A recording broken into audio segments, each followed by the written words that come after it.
The night was heavy with clouds, and thunder rolled over the hills of Ndalaba. The villagers had shut their doors as rain poured down in fierce sheets, but inside a small mud hut at the edge of the village, Mama Chiku cried out in pain. Her breath came fast and her voice broke through the storm. The old midwife, Mama Nuru, wiped her forehead gently and whispered, "Hold on, my child. The ancestors are with you." The wind howled louder, shaking the small hut, but the women around her kept praying.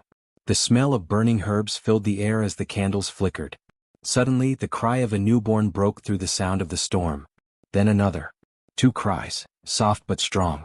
The women gasped in surprise. "They are twins," Mama Nuru said in wonder. The villagers who had gathered outside peered through the doorway, curious. Mama Nuru lifted the first baby to the light of the lamp, then the second. Her hands trembled.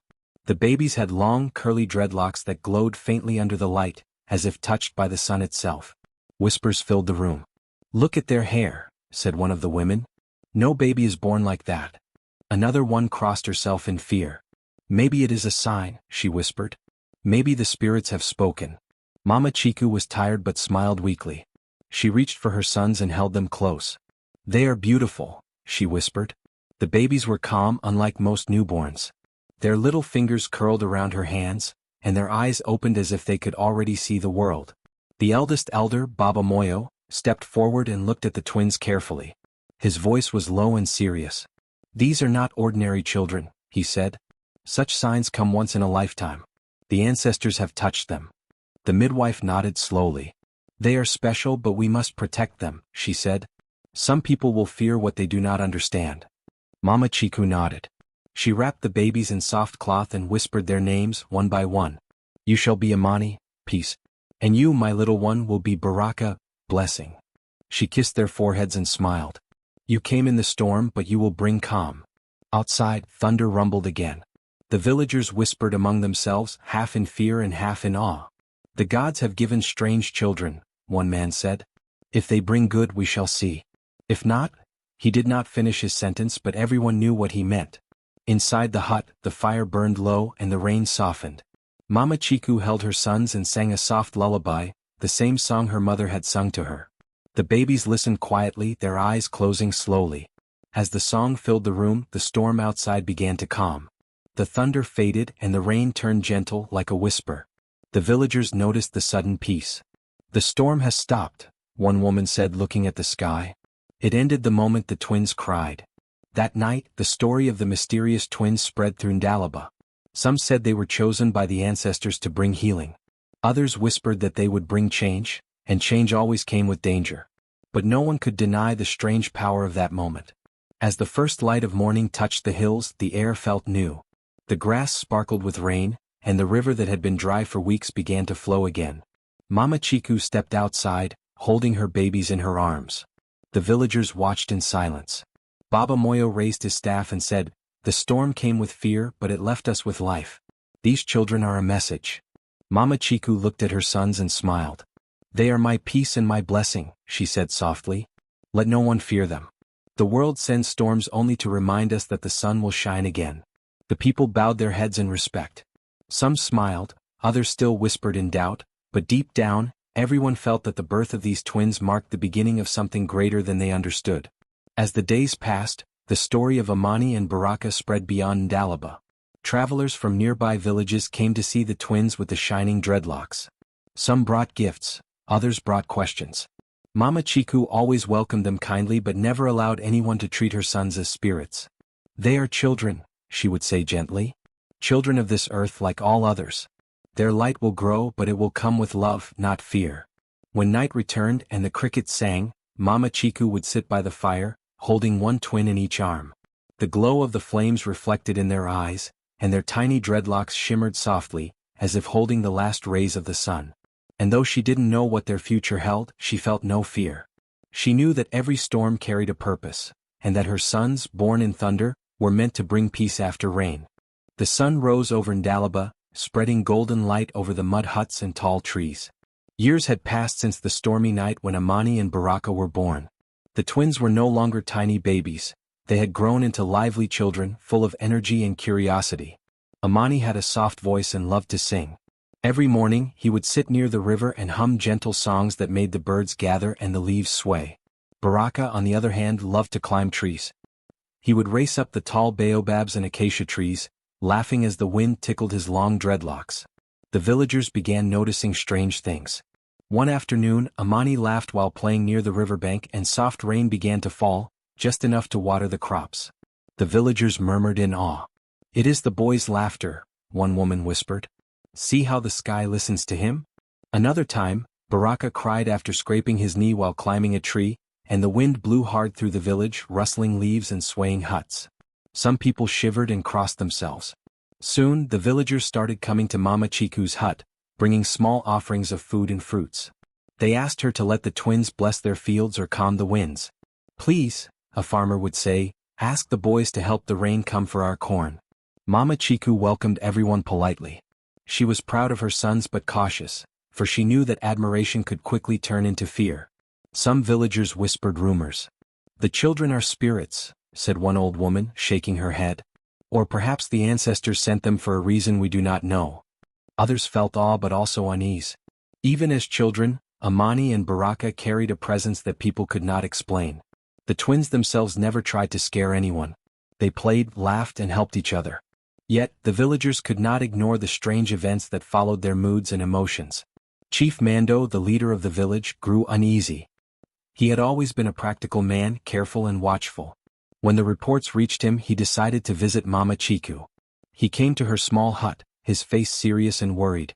"Mama Chiku," he said, bowing slightly, "your children bring wonder but also worry. People are talking. Power brings both light and shadow." Mama Chiku looked at the chief calmly. She held Baraka's hand while Amani played with a small wooden toy nearby. "They are only children with pure hearts," she replied softly. "They have no desire to harm anyone. Their gifts are theirs but they use them for joy and love." Chief Mando frowned but he nodded slowly. He could not deny the strange events he had seen with his own eyes, the sudden rain when Amani laughed, or the gusts of wind when Baraka cried. He left the hut, still worried, knowing that the twins' presence would change the village in ways he could not yet imagine. Even Mama Chiku, though she loved her sons deeply, felt the weight of mystery around them. She noticed that the twins' dreadlocks seemed to shimmer slightly when the sunlight hit them, as if holding tiny sparks of magic. Sometimes at night she would watch them sleep and wonder what their destiny might be. She prayed silently to the ancestors to guide them and to protect the village from fear and misunderstanding. The children themselves were unaware of the rumors. Amani sang softly near the river, and Baraka chased butterflies through the tall grasses. Their laughter and cries were innocent, yet their village watched them with awe. People from neighboring villages began to speak of the twins, telling stories of the children who could bring rain with a smile or stir the wind with tears. Despite all the whispers, life in Dalaba continued. The villagers continued their work, planting and harvesting, building homes and preparing for festivals. The twins became part of the village rhythm, their unusual gifts noticed but never fully understood. Children played alongside them, following Amani's songs or trying to climb the trees with Baraka. Even the elders, who had once been wary, began to smile and watch the twins with quiet respect. Mama Chiku often reminded herself to keep the twins grounded. "You are children of the earth," she would tell them softly. "The sun and wind will always respond to you, but never forget the heart behind your gifts." Amani and Baraka would nod, their eyes wide with understanding beyond their years. They felt the love around them and learned that their gifts could bring joy, but also responsibility. And so, the village of Ndalaba grew quieter in its fear and fuller in its respect. The twins' mysterious presence became part of daily life, something ordinary and extraordinary at the same time. People whispered, watched, and wondered, but they also learned to trust Mama Chiku's guidance and the innocence of the children. At night, when the village slept under the calm sky, Mama Chiku would sit by the fire, brushing the twins' dreadlocks gently. She would hum the lullabies that had soothed them as babies. The wind would rustle softly through the trees and sometimes, when Amani laughed in his sleep, a tiny drop of rain would fall outside. She smiled and whispered, "You are gifts from the ancestors, my children. The world may fear you but you will teach them wonder and peace." The twins slept peacefully, unaware of the awe and fear they inspired, and the village of Ndalaba slowly learned that some mysteries are not to be feared, but to be respected and cherished. The sun rose hot over Ndalaba, but the river that ran through the village was almost dry. The water that once gave life to the fish and the crops now trickled weakly over stones. The fields had turned brown, and the maize that had been green was bending under the sun. The villagers prayed every morning, lighting small fires of incense and asking the ancestors to bring rain. But the skies remained clear, and fear grew in the hearts of the people like dust in the wind. Amani, the older twin, had been restless at night. He could feel the sadness of the land in his chest. One evening, as he slept under the small roof of their hut, he had a vivid dream. In the dream, a bright spring appeared deep in the sacred forest, a place the villagers never entered. The spring sparkled with light, and the air around it was cool and calm.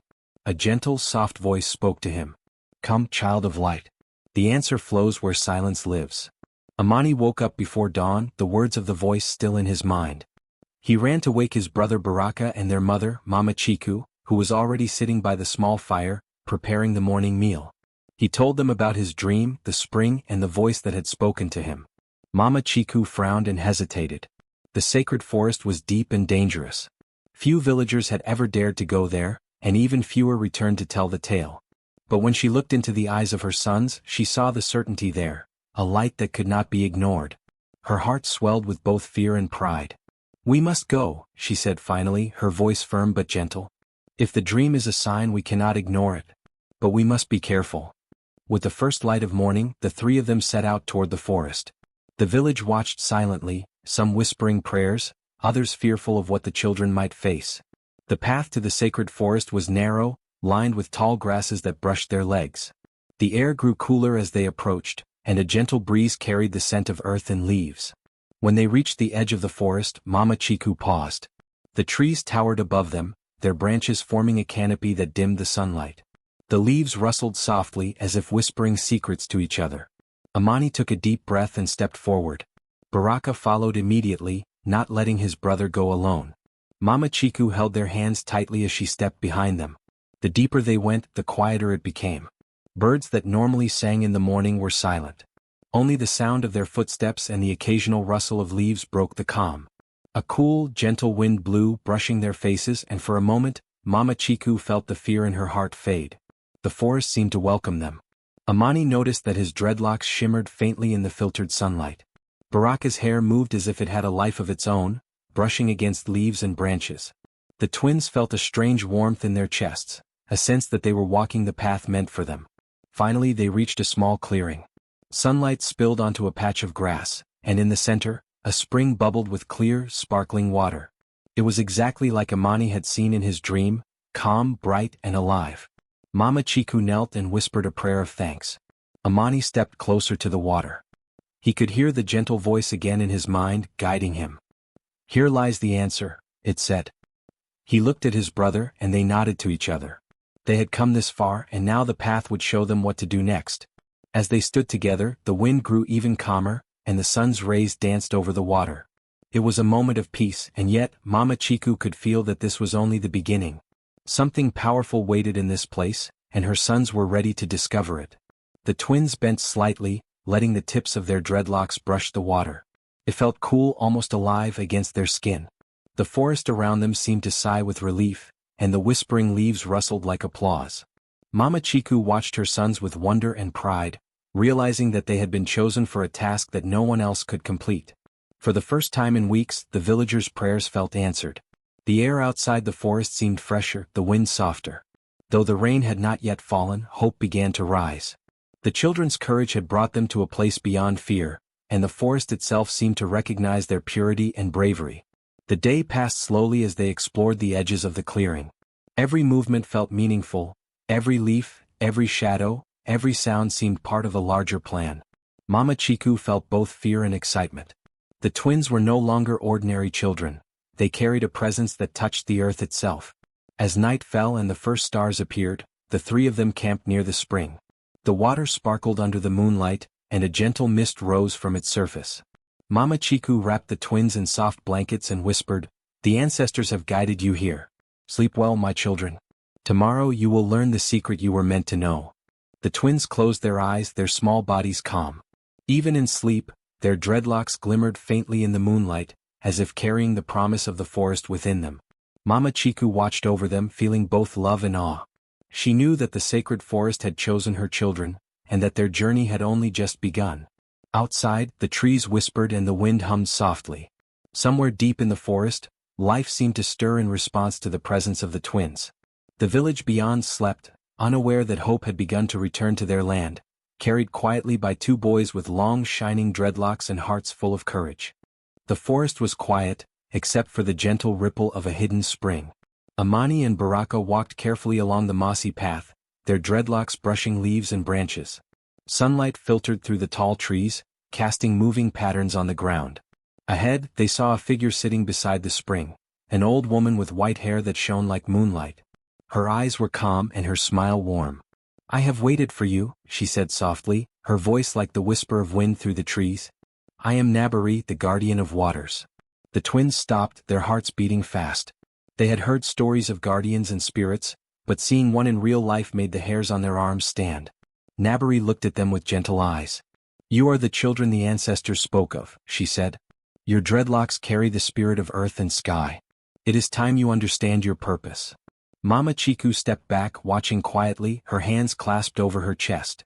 She could feel the energy in the air, a gentle power that seemed to hum around the twins. Amani and Baraka knelt in front of Nabari, listening closely as she spoke. "Long ago," Nabari began, "the ancestors made a promise to protect this river. They gave it life, abundance and flow. But humans forgot their respect.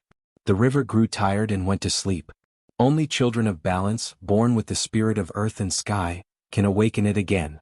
The twins' eyes widened. Amani whispered, "Is that why we were born with long dreadlocks?" Nabari nodded. "Yes, your hair carries a blessing. It is a link between the earth, sky and water. Touch the spring with your hair, call for peace and life will return." Baraka looked at the sparkling water and reached out. His fingers trembled as his dreadlocks brushed the cool surface. Amani did the same. The moment their hair touched the spring, a soft golden light rose from the water. It swirled around them, filling the clearing with warmth and calm.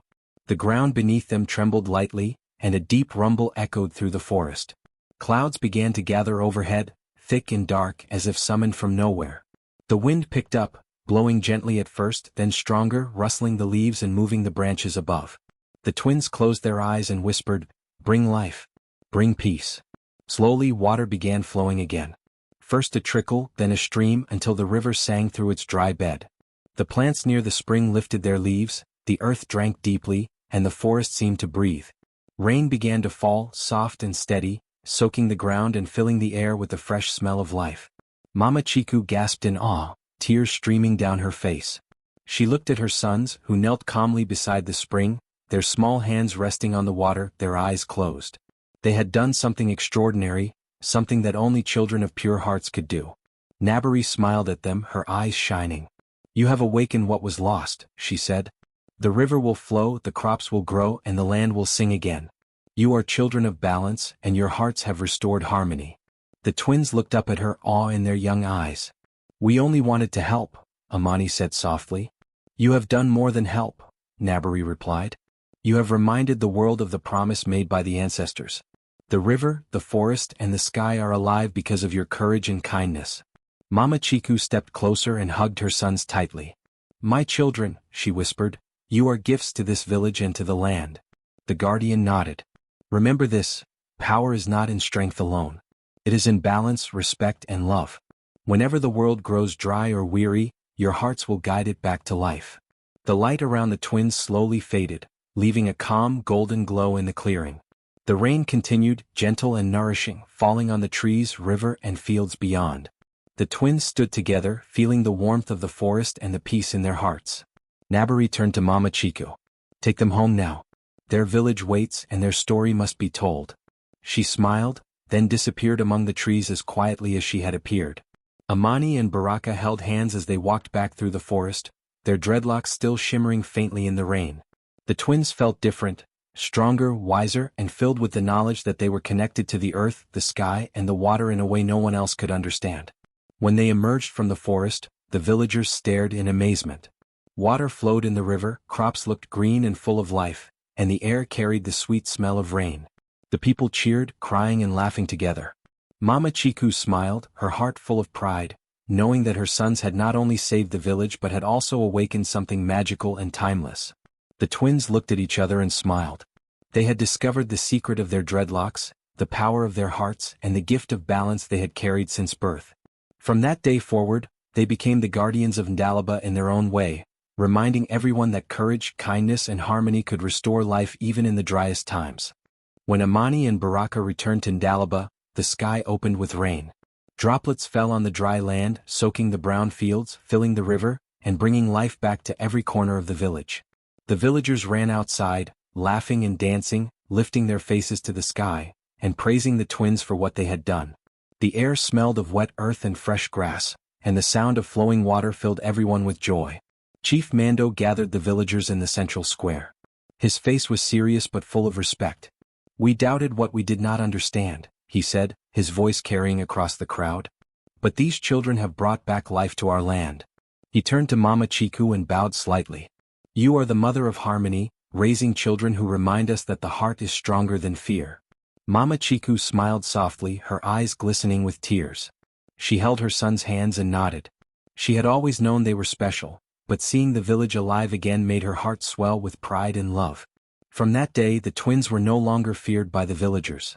Children ran to play near them, and elders came to sit under the shade of the trees, telling stories of the twins' bravery.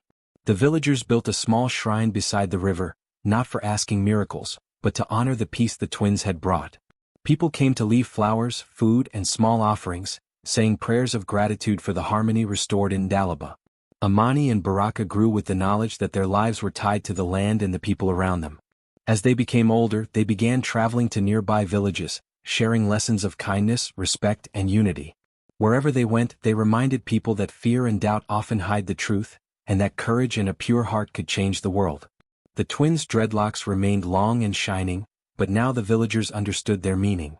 They were not just hair, they were the roots that connected heaven and earth, carrying the blessings of ancestors, the spirit of the forest, and the power of life itself.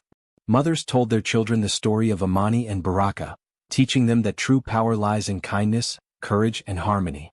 Even years later, travelers to Ndalaba would see the shrine by the river, the green fields, and the flowing waters, and they would hear the villagers say, "Their dreadlocks are not a mystery, they are the roots that tie heaven and earth together." Mama Chiku watched her sons with pride, knowing that the gifts given to them at birth had not only saved the village but had taught everyone a lesson about balance, love, and respect. And as rain fell gently over the land, the twins stood by the river, smiling, knowing that wherever life led them, they carried the blessing of harmony wherever they went.